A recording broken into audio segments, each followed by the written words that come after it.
is in the ball game with a wideout now. And they go to the shotgun for Krenzel.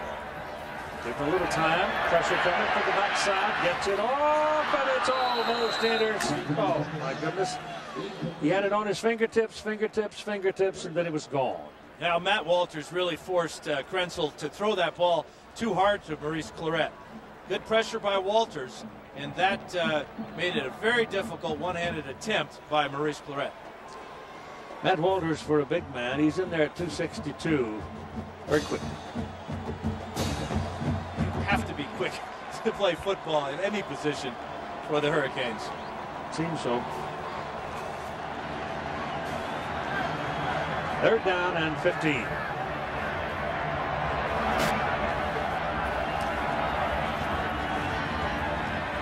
Krenzel deep. Down the sidelines. Gamble. It's down inside the 10 and fumble, but he's down. He's down at the 6-yard line. Alfonso Marshall caught him from behind. He had to catch him from behind because he's beat so badly. Total speed by Gamble as he outraces Marshall down the sidelines. Hits the ground, the ball comes out. Good call by the officials, and a huge play for the Ohio State Buckeyes as they continue to dominate this game. Close to being a fumble, but the knee is down there, and the ball comes out. 57 yards. That is the longest Ohio State offensive play, pass play of the year.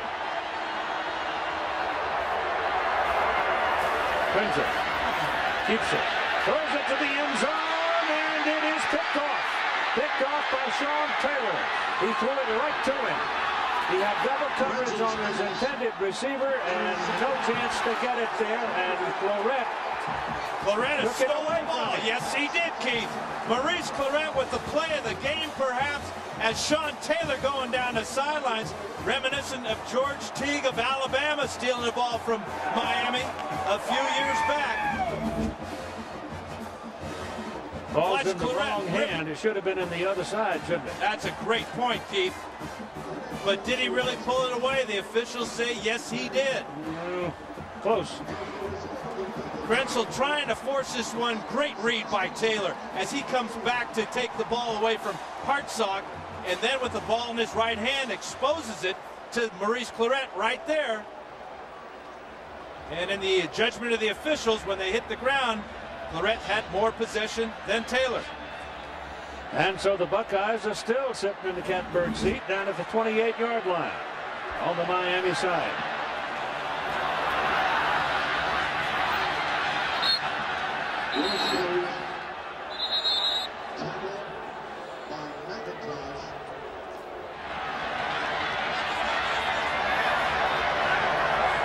Lydell Ross is the single back now as Krenzel drops and throws and delivers it out here, and he took his eye off the ball and dropped it. It's an incomplete forward pass. Now here's Todd Harris. Well, Keith and Dan, 13s are lucky this year for the Buckeyes. They are not suffering from tridiscophobia, the fear of 13s. They were 13-0. Coach Tressel's now 13-3. The Buckeyes were ranked 13th in the preseason AP polls. They've got 13 seniors that are leading the team. They just tabbed their 13th president. Unfortunately, and this doesn't even apply anymore, they were 13-point underdogs, and they put 13 teams on the All-Big East team, Miami did. And if you add up Ken Dorsey and Wilson McGahee's number, you get 13. That's a bit of a stretch, but right now the Buckeyes will take it. Right now they're looking at 3rd down and 12. And there's not much there for that one as Krenzel rolling around trying to get loose and run to the left side where he saw a lot of green grass, but he couldn't get to it. But and that so drop play, Keith, does put Nugent in a better position, better angle for this field goal. So a conservative call, but a smart call, getting the ball inside the hash mark. It's a good size kick, though. It's going to be 44 yards. Room holds. Nugent's got a big leg. He's kicked every one of the kickoffs into the end zone. Puts the foot under it, plenty of leg on it, and it's good. And the Buckeye lead goes to 17-7.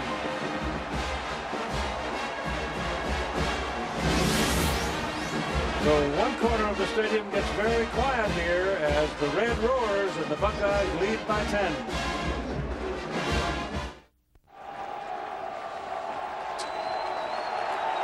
Miami with the ball now, down by 10 points here with 8:22 to go in the third quarter of play.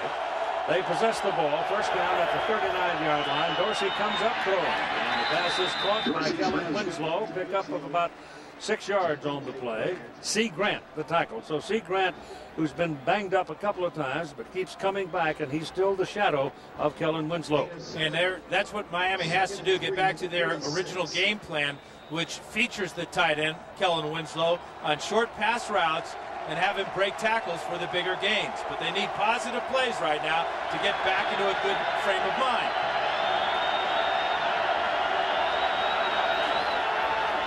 Handed off to McGay, and he's got a yard or two. C. Grant on that tackle. Dave Perry, who is as good a source of authority and opinion about rules. David, you had a best look we could give you on that fumble, the takeaway, if you will. Keith, from my view, it looks like the ball was coming loose. The Ohio State kid did, in fact, rip it, pull it out. We had a little tug of war afterwards, but it appears like a good call from the covering official. Okay. Resulted in 3 points, and it's a 17-7.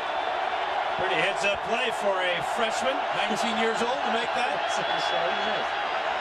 Dorsey wants to go deep, goes down the sideline. The pass is incomplete, intended for Andre Johnson.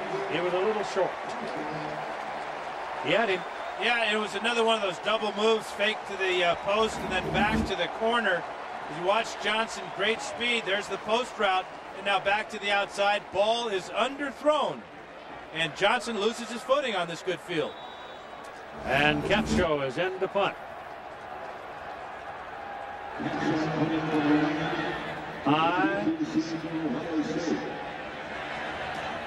At the 10, ball squirted loose for a moment. What do we have? I think they have a halo violation, but I'm not sure this is a good call. It appeared that the Hurricanes gave Gamble plenty of room to make that catch. Andre Roll was the man closest to him, who's a cornerback. Remember, it's a 2-yard halo, and they must have thought that Roll was within that.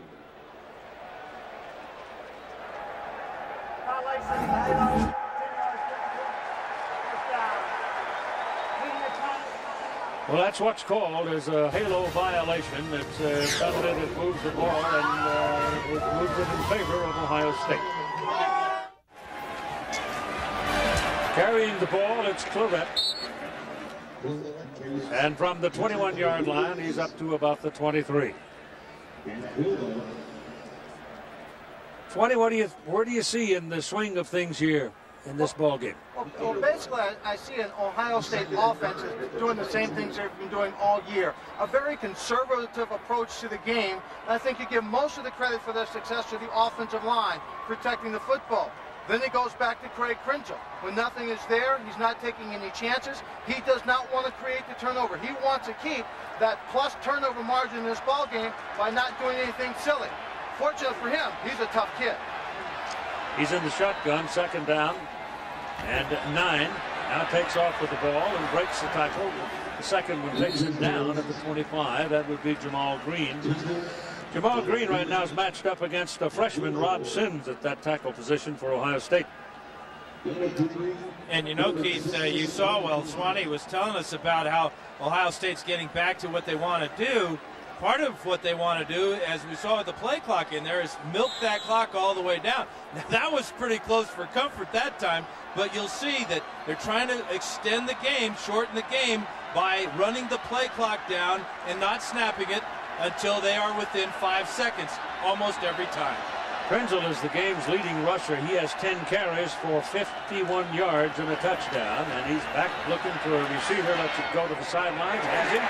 Throws it right on his hands. No problem with it. He's out of bounds. Michael Jenkins had that foot on the line, on the chalk, and he does not get a catch. Yeah, bad awareness of the sideline by Jenkins. He didn't have to jump for this ball. This ball is thrown right about shoulder height. And at 6'5", Jenkins knows, why did I jump up in the air? If I just drag my feet, it's going to be a first down. That right foot is out of bounds. But why did he jump? Andy Groom is in to punt then.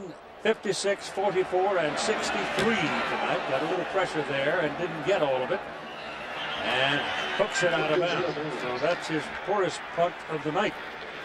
It's also the first time there's been a green shirt in his face. That's 30 yards. And the clock stops at 5:05 to go in the third quarter, and Ohio State sitting on a 10-point lead. Keith, this Ohio State defense has shut down some of the best offenses in the nation this year. You can see Washington State, Penn State, both over 30 points a game, just got 7. And tonight holding Miami down to 7 with 5 minutes to go here in the third. Running with McGahee. Took a lick right upside the head as he crossed midfield and goes down at the 49-yard line. Donnie Nicky hit him. And that will help settle down Ken Dorsey. Good run on first down, winning the battle on first down with a run to McGahee. Dorsey started 8 out of 10. Since then, 6 out of 11 with a couple of interceptions and a fumble. You can pick up 6-7 yards on first down. You're headed toward a win. Second down and 4 here.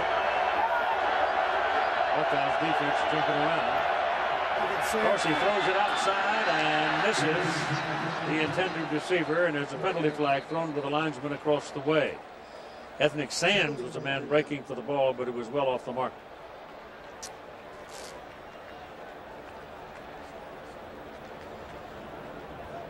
That blitz by Ohio State really threw the timing off of not only that pass play, but before the ball was even snapped. It's against Miami.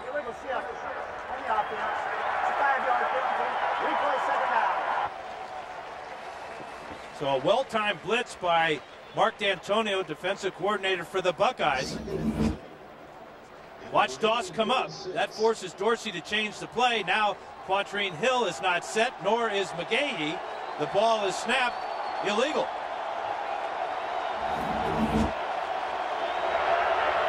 For second down and 9. Down the middle.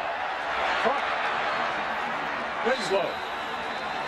Just a bullet down the middle of the field, and Kellen Winslow had broken free and makes the catch in front of Fox. Boy, then you see the attitude of Winslow after the catch, trying to fire his teammates up. Got a lot of that from his daddy, Kellen Sr. Watch 81. Right down the middle of the field. Again, the zone is there. Great adjustment by Winslow to make that catch. And Dan, you also have to love the fact that Winslow got up and got his body in front of a ball. You know, a lot of receivers always want to catch it with their hands, but you and I know when you throw it into a crowd like that, if you get the body between the ball, you protect it and make the catch. And then you add the attitude. Good package. Run it, McGahee to the outside. They put him on the chalk at the 21-yard line. They give him all the way down to the 21, and that's close to a first down. Stretch it out. It's close. It is the first down. Well, and you know what he did at the end of that run, Keith? He knew what he needed, as opposed to earlier in the game when he came up short of the first time.